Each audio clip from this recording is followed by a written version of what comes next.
Hello, my name is Yeji, otherwise known as ANdmadeco, here on YouTube and on Instagram. Today, I want to go over the knits that I have for March. So the items that I've already mentioned, I'll just list them out and show you a picture, and the episode you can find more details on, as well as a newly finished object, and also go over some works in progress, as well as some plans for spring knitting / April knitting that I have. In March, I didn't finish as many items as I have had in the past mainly because we were away traveling, but also we were adjusting to jet lag and we got sick. And so the items that I did finish in March, first I have the Nimi Beanie, which I talk all about in episode 24, and this is a hat pattern by Sari Nordland. And second, I also have Noodles, which is my March gnome for my Year of Gnomes 2025 that I'm trying to do. And I also talk about this in episode 24. And Noodles is a pattern by Sarah Shira in her book Gnomes of Grimblewood. In last week's episode 25, I show you the finished Anchor Summer Shirt by Petite Knit. And this I finished as a sample knit for Tea Cozy Yarn Shop. And super excitingly, in today's video, I want to share my Anemone Sweater Adult by Pernille Larsen. I finished this just at the cusp of March, so I finished it March 31st, and now it's blocked and dry and ready to share. So this sweater is designed to fit up until a 58¼ inch bust, which I think is quite size inclusive, and I knit size 3 on the recommended needle size, US 6, which is 4mm needles. The Anemone sweater was published at Knitting for Olive, since Pernille Larsen is one of the co-founders of Knitting for Olive, and I think it came out as a kid's sweater pattern first, and then it became into an adult pattern, if I'm not mistaken. But I really wanted to make this. It's a part of my Make 9, so I'm really happy to have another item off of my list. And I used the recommended yarns. So I used Knitting for Olive Merino held with soft silk mohair, and I used the color Wheat. And when I was checking out of the Knitting for Olive site, I was recommended these colors, which is then what I just put in my cart and checked out. But I think in the photo, it uses a brighter color, if I'm not mistaken, as mine does seem a little more yellow compared to that on the site. And I'm really happy with my current main color though. I think along with my contrast colors, it gives kind of a vintagey vibe, and I really like it. We'll get into the modifications that I made on this sweater in a little bit, but for my size, they recommend 5 of the Knitting for Olive Merino as well as 6 of the soft silk mohair, but I have 1 and quite a bit, 60% I would say, of the merino left, as well as 2 full balls and maybe a third of the soft silk mohair. So I feel like I could have gone without an extra ball each, but I guess it's better to have more than to have too few. And now I have to figure out what to do with this. In previous videos, I just showed you the picture of the contrast colors I use, but since this is the last video where I'll be talking in depth about the sweater, I want to go over the colors up close with you. So this is number 56 from WIP Alpine Bloom, which is what I use for the contrast color, and I held this with Knitting for Olive soft silk mohair in the color Bottle Green, but I used up the bottle green completely. I only had a tiny bit left, and even for this, I had around 80% of a ball left from a previous project, but I then used that, and then I think down to the red flower, and then I needed more, so I think I only used maybe 5 grams of this skein.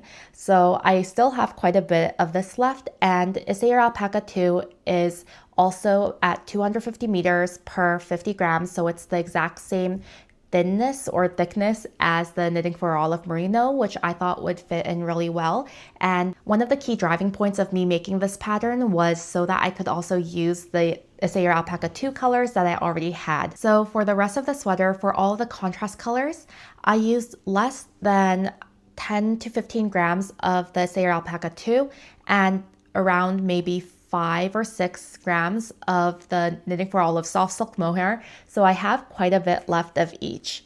And for Knitting for Olive, for the brown color, I used number 33 in WIP Alpine 2, and I used dark cognac in the soft silk mohair. For the light pink, I used 61 in WIP Alpine 2 as well as Cherry Blossom in the soft silk mohair. For the reds, I used Pomegranate in soft silk mohair as well as number 21 in WIP Alpine 2. Finally, for the blue, I used number 11 in the WIP Alpine 2 and soft blue in the soft silk mohair. Out of all of the contrast colors, I would say that I was the least happy with the light pink just because it kind of marled. It didn't really blend in together, the two colors. I think they were slightly too different. And I think I would have been better off choosing a dustier, darker pink for the pink that I had in Isera Alpaca 2. But what happened was for all of these other colors, I already had the Alpaca 2 and I was choosing the soft silk mohair to match the Alpaca 2. Whereas for this light pink, I had to buy a new ball of the Alpaca 2 to match the soft silk mohair, and I didn't want to have just the pink be in a Knitting for Olive Merino just because I wanted everything else was an Alpaca 2 held with soft silk mohair, and that's what happened. Other than using up the bottle green of Knitting for Olive soft silk mohair completely, which I was very happy about, I have quite a bit of yarn left over from this project, which I don't know what to do with, but I'm sure I'll find another use. It feels a lot better having this left over from a project like this rather than when I finished my Northern Augustine 6, which is where a lot of the Alpaca 2 came from. I felt like I wasn't using enough in each of the motifs, and it was so little that I felt like I had to put it in another project.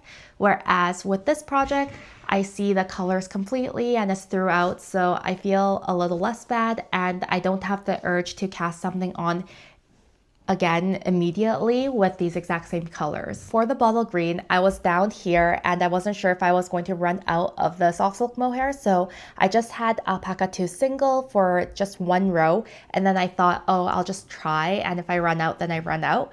And I went to the end and I had just a little bit left.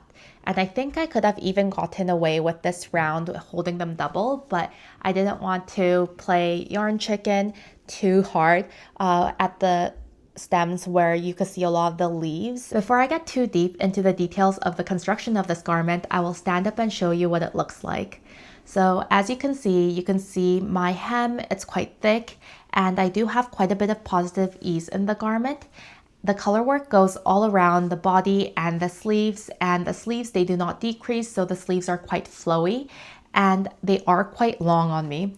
I generally prefer a slightly shorter sleeve, but I think in this case it really works out with the longer sleeve just because of the overall flowiness of this garment.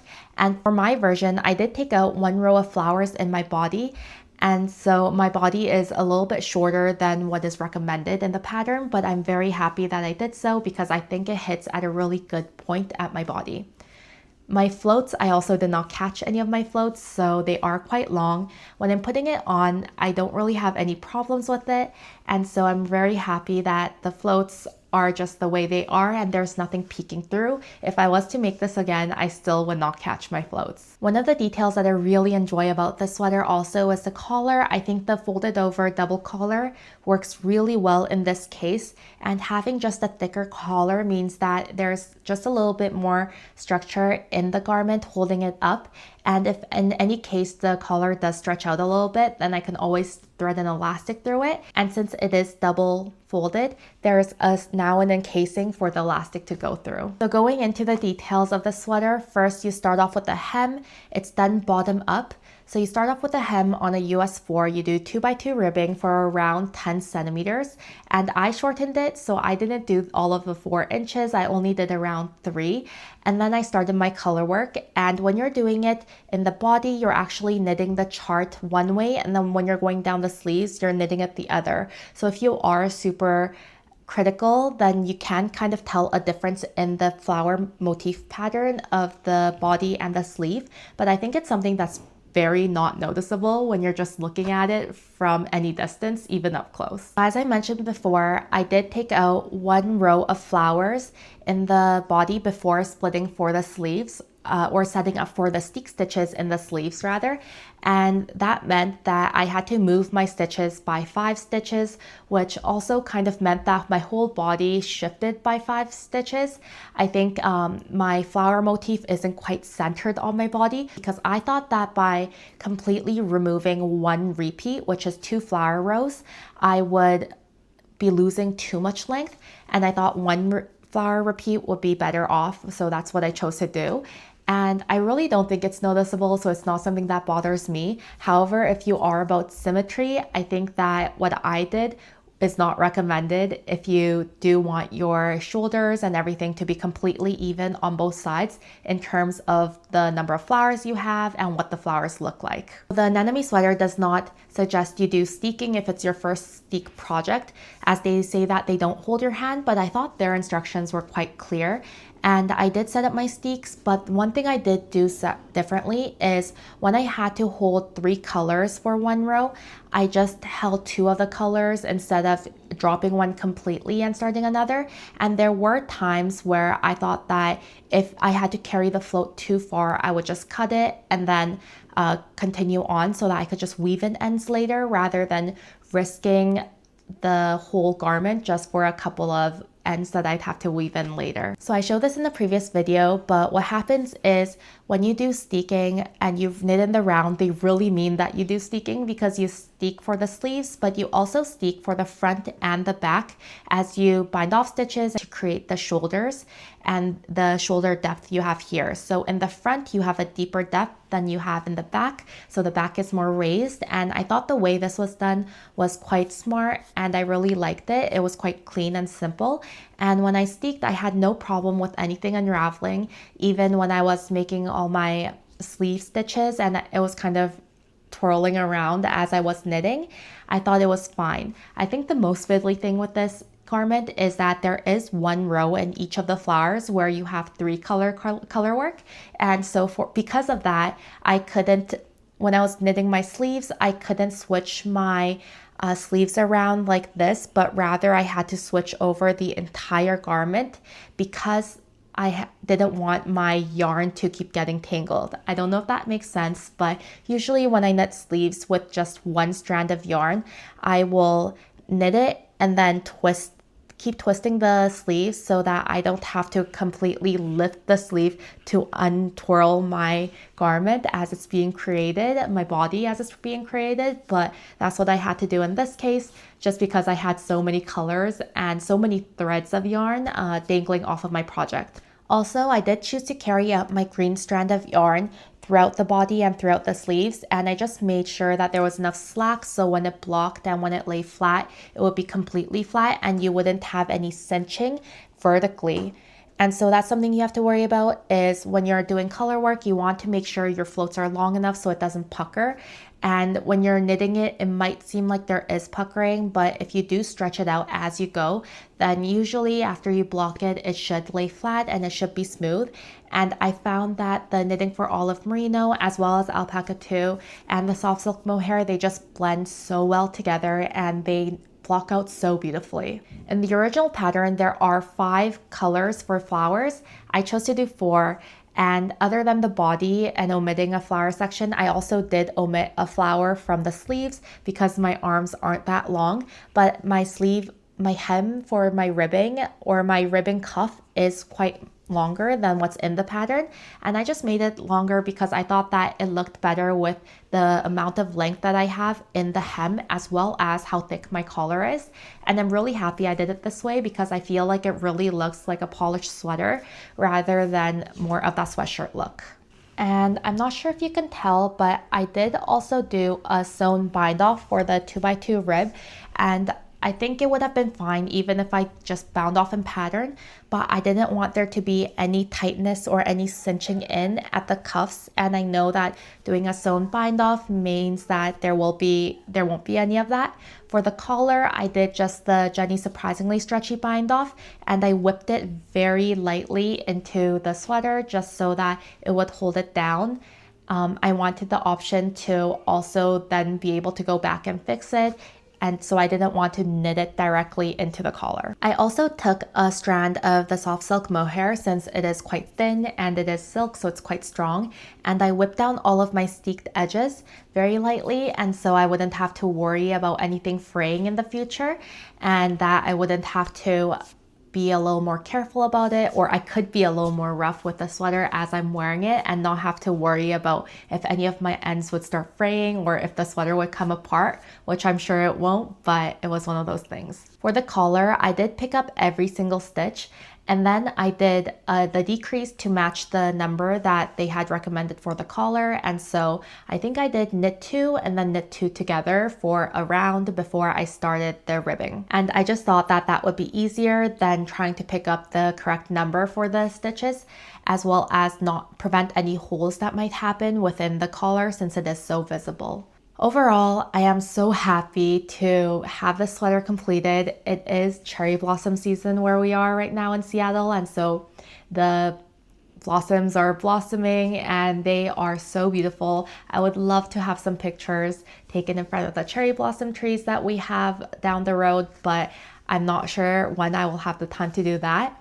I'm not sure if the pictures that you will see in this video will be of me standing, of course, on my patio, or it will be in the cherry blossoms, in front of the cherry blossoms, and I really hope that it's the latter. And that's all that I have to really say about this sweater. It was really fun to knit. I started, I think, mid-February, so it did take quite a long time for me to knit because usually I do knit one thing at a time, but as I said, I had some travel in between, and this is a project that I'm so happy to be done with and to also have.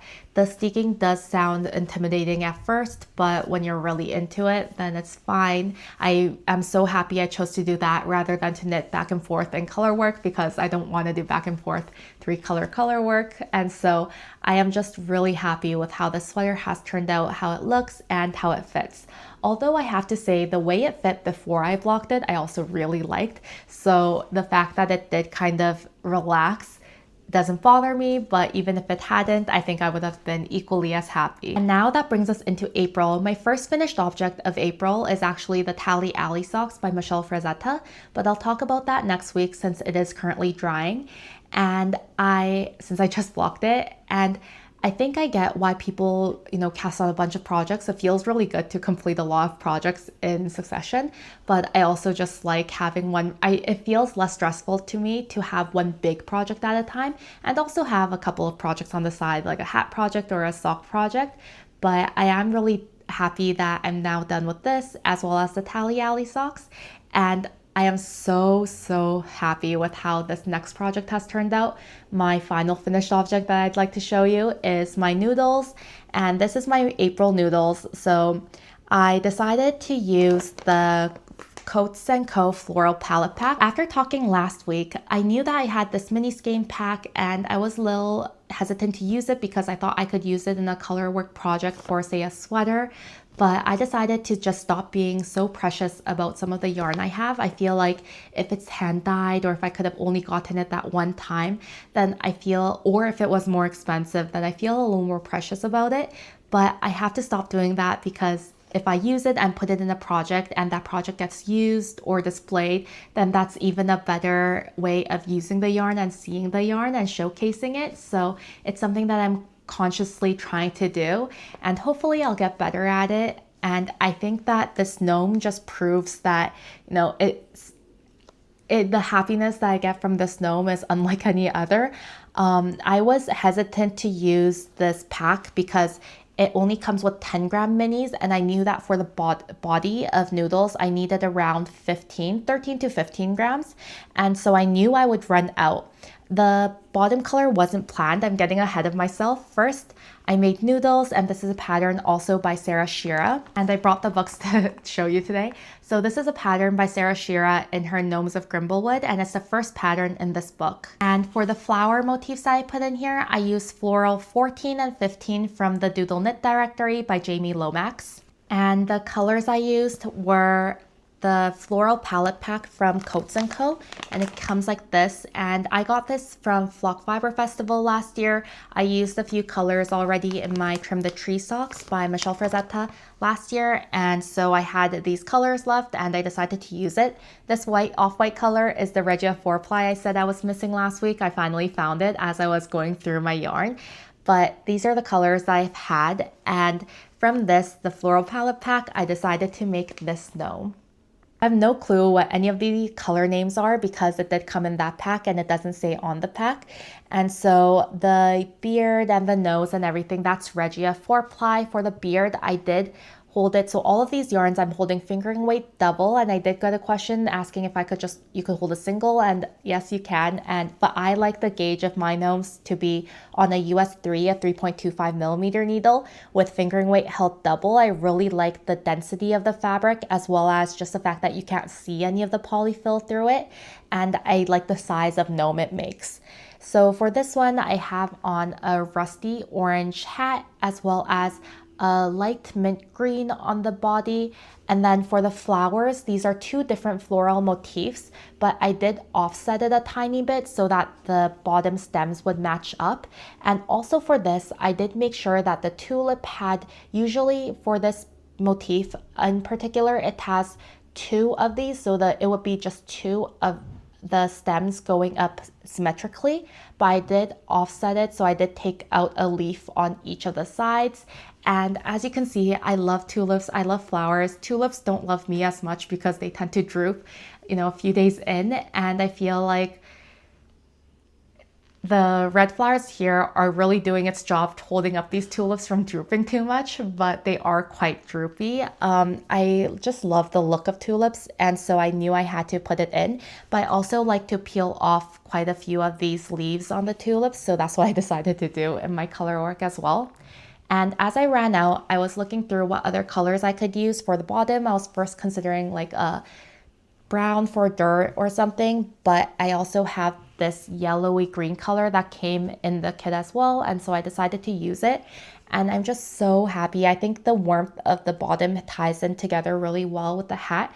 I'm so happy with how this gnome has turned out. I will definitely be putting in more color work into more gnomes. I really like the Noodles pattern for just how simple it is, how easy it is, and also how I think I've memorized most of the pattern at this point, so it's really mindless at this point, and I'm just so happy with how it turned out. So I know just last week I was saying that this noodle was my favorite, but this has far outranked the other noodles, and so I will just be keeping these back here, and by Christmas time or whenever one of my friends shows an inkling of liking these, I will gift it to them. I know that I want to make more like this, and definitely I love tonal colors in my gnomes. This is also something I mentioned last week with the tonal color of this. I think the body of this one is just a little too solid for my liking. I think that with the variation, the deeper variation in the hat of this, maybe it works out a little better, but I really love how the colors in this gnome are solid, but they are tonal, so you have a little more dimension in the gnomes, and I really enjoy that. So I will definitely be making more gnomes with this Coats & Co. floral palette pack and see what other combinations I can get from it. But I'll also be looking in to see what other colors I have in my collection, and I'll also probably be going shopping, and when I see really nice floral minis or really nice floral full skeins, I meant really nice tonal minis or really nice tonal full skeins, I will definitely be purchasing them if I think I can fit them in a gnome. And you can see the difference in the fullness of the beards too. This is just with the fingering weight held double, but not doubled from that. And this is with the fingering weight held double and then double that. So 4 strands for the beard here and only 2 here. And I'm really looking forward to getting some pictures of my current noodles in front of some flowers as well for the springtime. Next, we'll go into works in progress, and I currently only have one work in progress, and there hasn't been too much progress on this since I was busy working on my Tally Alley socks as well as my noodles, and that is the Alpine Bloom by Caitlin Hunter. And I don't think you can see any difference from what I made, from what I showed you 2 episodes ago. I think I just finished up a little bit more of the flower or started the leaves part. And so I'm making this in a size 2 in the recommended needle size.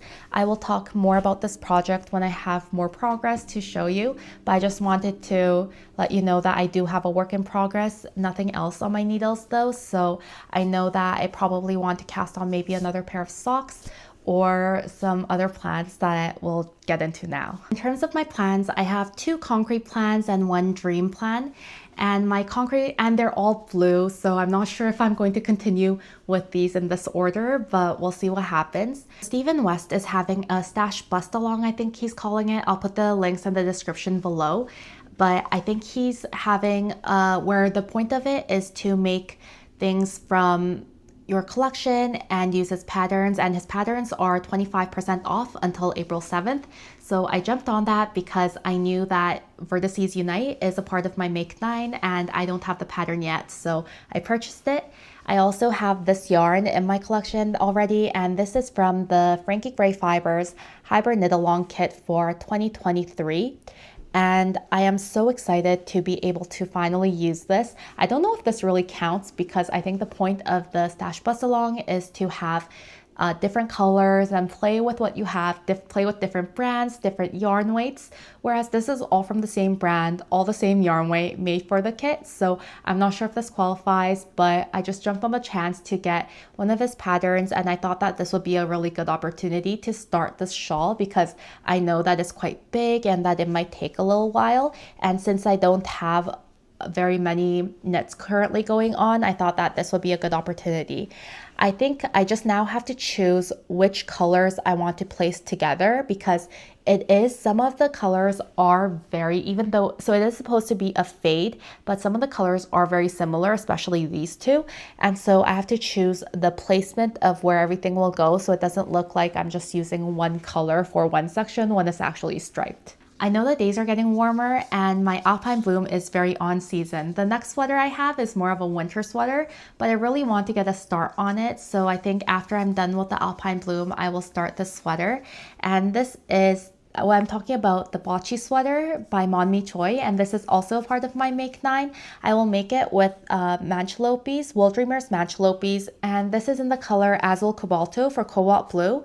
And I will be holding it with Sandusgarn Tin Silk Mohair in the color 5845.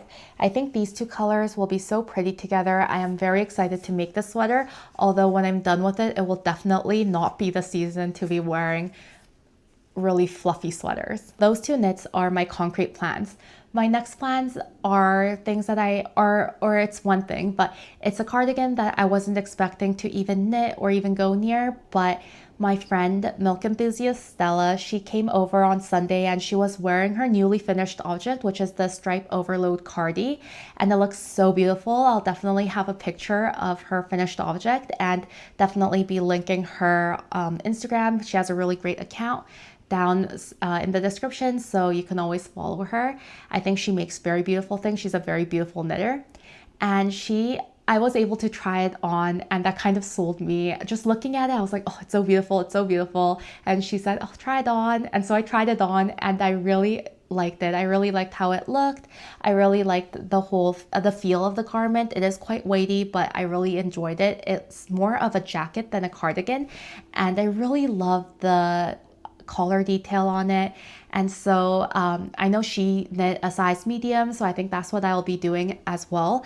And I bought these two yarns from the Fiber Gallery when they're closing, which is the Blue Sky Worsted, and this is in their 150 grams. This is in Midnight Sea, this one's in Driftwood Heather, but this won't be enough and I only have one of each.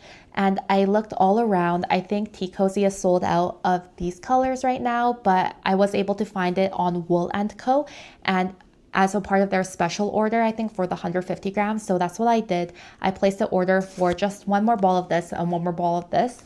And I will definitely be stopping by Tea Cozy to find matching mohairs or even alpaca silk to go with it, because the cardigan is knit on a 5mm needle and it is a Aran weight cardigan. And so I think it'll go by pretty quickly, especially with the micro striping going on. And I just think that these two colors, since I already had them, and will go really well together, of course, but I really enjoyed that I already had these two skeins in my collection, and then I can use others that I buy, but you know, using whatever you have, right? I am looking forward to making the sweater so much. I just really want the end product, I think knitting it will be a joy as well. And the pattern is by Spectacle Strick, I think on Instagram. All the colors I currently have planned are very blue, but we'll see what other accessories or other things that I can fit in with these plans. And I am so looking forward to the knits that I'll make in April. It already got off to such a great start with finishing my Tally Alley socks as well as my Noodles, which I couldn't be happier about. And I definitely love the floral motifs right now. So as you can see with this, the Anemone Sweater, Noodles, as well as the Alpine Bloom that I'm currently working on. That's all I have for today. Thank you so much for watching. I hope you have a great week. And just completely on a tangent, I don't even know where to include this, but when I first heard of the anemone sweater, I thought it meant sea anemones instead of anemone flower. And so I was kind of confused why there were flowers when all I knew of anemone being a sea anemone. But you know, it's a fun word to say, and I love the flowers too, so it made more sense after I Googled it and found out that there are anemone flowers and they don't mean sea anemones. Anyway, thank you so much for watching. I hope you have a great week, and I'll catch you next week. Bye.